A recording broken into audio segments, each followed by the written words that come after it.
अस्सलाम वालेकुम दोस्तों आज की वीडियो में हम आपको ऐसे मुस्लिम मुल्क की सैर करवाएंगे जिनके बाशिंदों के साथ जुल्म कई दहाइयों से चलता आ रहा है और आज तक जारी है।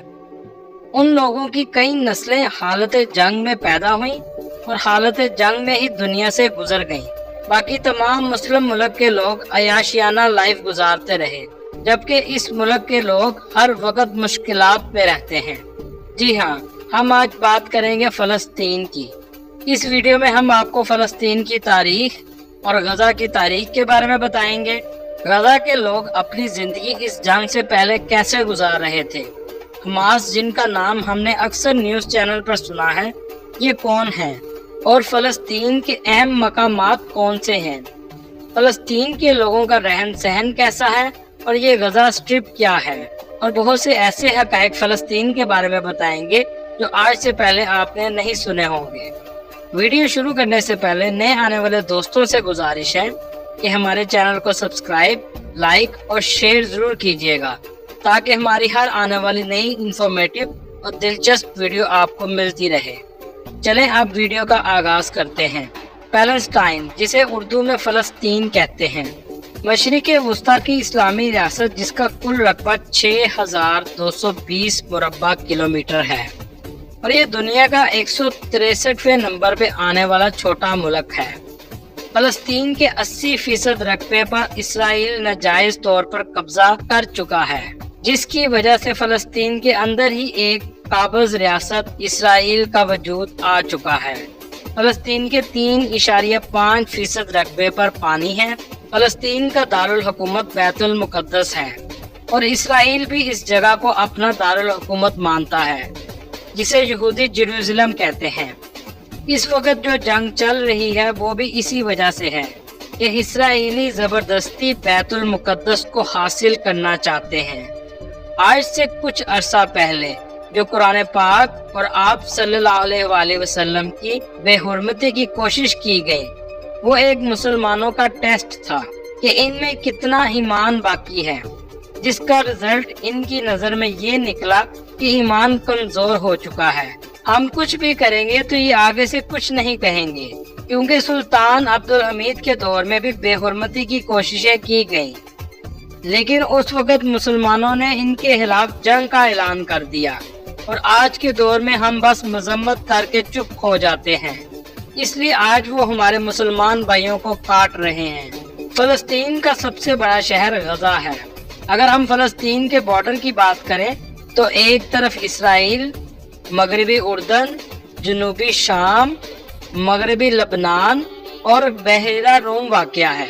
अगर फ़लस्तीन की तारीख की बात करें तो इस एरिया में मिस्र, यूनान, शाम, रोमन, फारस और सलीबियों ने हुकूमत की। 638 ईस्वी से 640 ईस्वी में हजरत उमर रज़ी अल्लाह ताला अन्हो ने मुकम्मल तौर पर फ़लस्तीन पर कब्जा कर लिया था। 1095 में सलीबियों ने मुसलमानों की कत्लो गारत की और खून की नदियां बहाकर बैतुल मुक़द्दस पर अपना कब्जा कर लिया।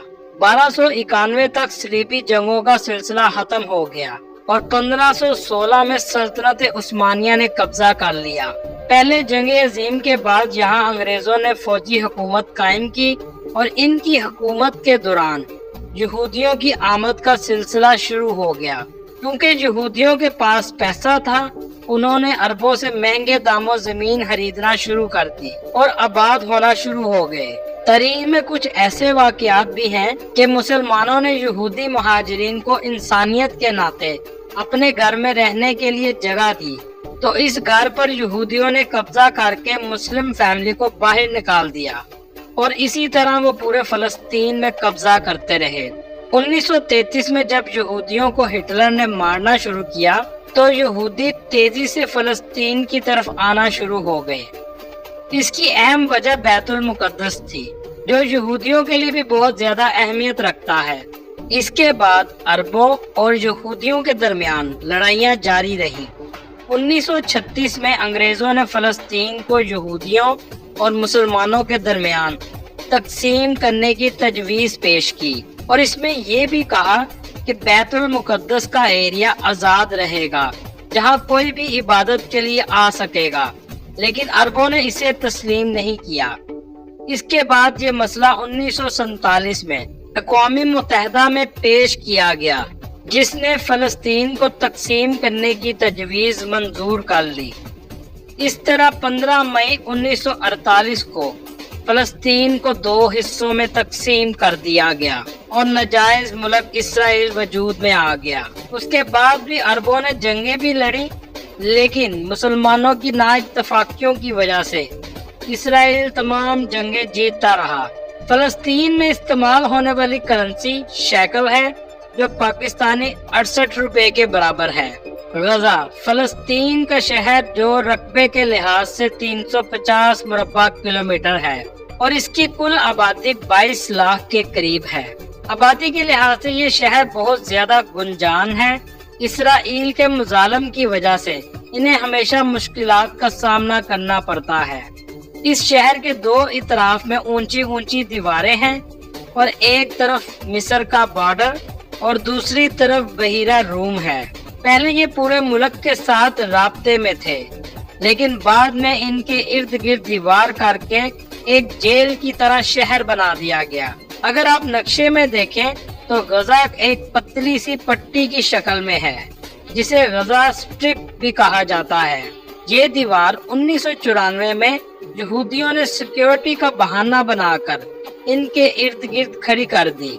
गजा में रहने वाले कुछ लोग काश्तकारी करके अपना गुजारा करते हैं, जबकि ज्यादातर लोगों को काम के गर्ज से इसराइल के दूसरे इलाकों में जाना पड़ता है। दोस्तों, आपको एक हैरानकुन हकायक बताता चलो कि जब कोई फलस्तीनी गजा से बैतुल मुकद्दस या किसी भी और इलाके में जाना चाहे तो इसको तंग और लंबे रास्ते से गुजरना पड़ता है, जबकि इसराइलियों ने अपनी रोड पर फलस्तीनियों को आने पर पाबंदी लगा रखी है।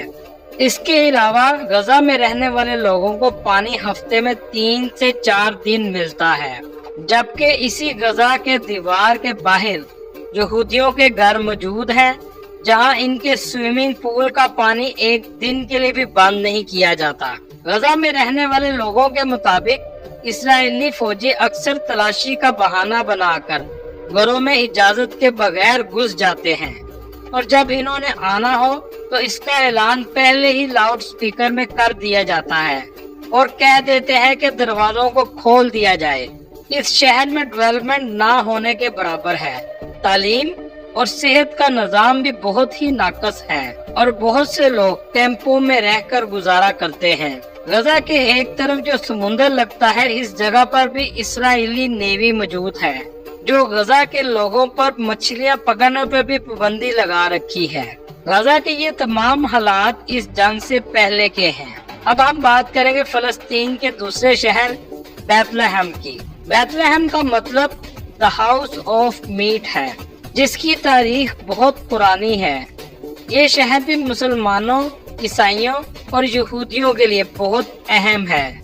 ये शहर बैतुल मुकद्दस के काफी करीब है और ईसाइयों के मुताबिक हजरत ईसा अलैहिस्सलाम की पैदाइश भी इसी शहर में हुई थी, जहां आज ईसाइयों का पहला चर्च, जिसे चर्च ऑफ नेटिव कहते हैं, मौजूद है। और मुसलमानों के लिए इसलिए अहम है कि हजरत ईसा अलैहिस्सलाम के अलावा हजरत उमर रज़ी अल्लाह ताला अन्हो की मस्जिद भी इसी शहर में मौजूद है, जहां आपने नमाज अदा की थी।